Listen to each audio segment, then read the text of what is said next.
надо рассказывать не только о том, что случилось, что кто-то кого-то обидел на базаре, а значит, все мигранты, они убийцы, негодяи и мародеры. Надо, как всегда, быть объективным.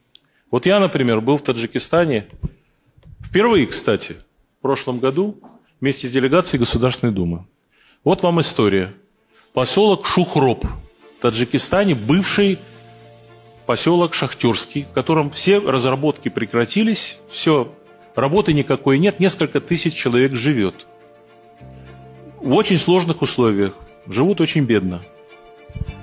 Парень, таджик по национальности, открыл в этом городе кафе, в котором русская библиотека, на русском языке книги стоят. И если ты берешь книгу, ее читаешь, вот посетитель, то он тебя кормит бесплатно. Он таджик. Вот мне как вот относиться после этого к разговору, что все таджики – это звери, мародеры, монстры и так далее. Вот как мне к этому относиться?